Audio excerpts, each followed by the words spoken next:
Buenos días, doctor y compañeros. Mi nombre es Emily Jaramillo y el día de hoy les voy a hablar acerca de el flujo sanguíneo renal. Generalidades. En un hombre de 70 kilogramos, el flujo sanguíneo en los dos riñones es de aproximadamente 1.100 mililitros por minuto o un 22% del gasto cardíaco. Los riñones constituyen solo el 0,4% del peso total del cuerpo. Podemos percibir que los riñones reciben un flujo extremadamente grande de sangre comparado con otros órganos, y es que este flujo sanguíneo aportará a los riñones nutrientes, llevará los productos de desecho y se encargará de aportar suficiente plasma para la filtración glomerular.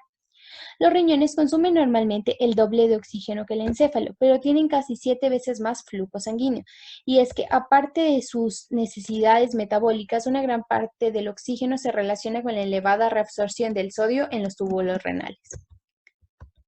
Determinantes del flujo sanguíneo renal. Como podemos ver en la siguiente fórmula, está determinado por la diferencia entre las presiones hidrostáticas en la arteria renal y en la vena renal, dividida entre la resistencia vascular total renal. Por otro lado, la presión en la arteria renal es aproximadamente igual a la presión arterial sistémica, y la presión en la vena renal es de media de 3 a 4 milímetros de mercurio en la mayoría de las condiciones.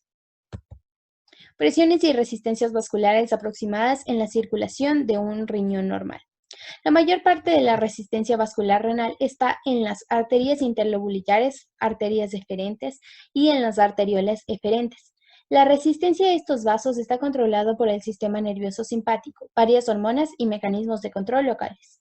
Un aumento de la resistencia en cualquiera de los segmentos vasculares de los riñones tiende a reducir el flujo sanguíneo renal, mientras que una reducción en la resistencia vascular aumenta el flujo sanguíneo renal. Los riñones tienen mecanismos efectores para mantener el flujo sanguíneo renal y la filtración glomerular relativamente constantes entre los 80 y 170 milímetros de mercurio de presión arterial. A este proceso se le llamará autorregulación, del que hablaremos posteriormente. El flujo sanguíneo en los vasos rectos de la médula renal es muy bajo comparado con el flujo en la corteza renal.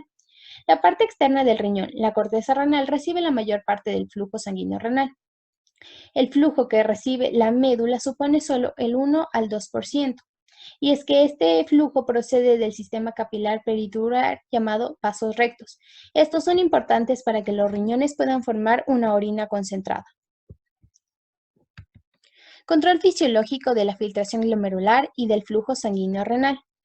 Los determinantes de la filtración glomerular más variables y sujetos a control fisiológico son la presión hidrostática glomerular y la presión coloidosmótica capilar glomerular. Están influenciadas por el sistema nervioso simpático, las hormonas y los autacoides. ¿Qué son los autacoides? Son sustancias vasoactivas que liberan los riñones y actúan a nivel local. Casi todos los vasos sanguíneos de los riñones, incluidos las arterias aferentes y eferentes, están muy inervados por fibras nerviosas simpáticas.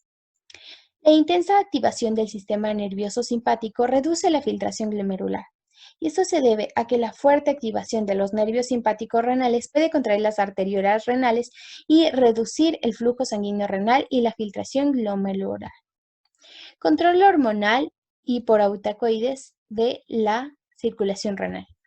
Como vemos en la siguiente tabla, la noradrenalina, adrenalina y endotelina causarán un efecto de disminución sobre la filtración glomerular.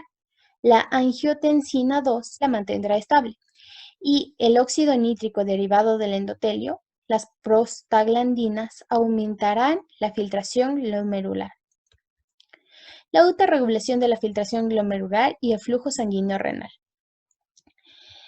La principal función de la autorregulación en los riñones es mantener una filtración glomerular relativamente constante que permita un control preciso de la excreción renal de agua y de solutos, a pesar de los cambios de la presión arterial.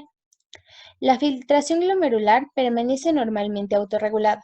Por ejemplo, una reducción en la presión arterial hasta tan solo de 70 a 75 milímetros de mercurio o un incremento hasta 160 a 180 milímetros de mercurio cambia habitualmente la filtración glomerular menos del 10%.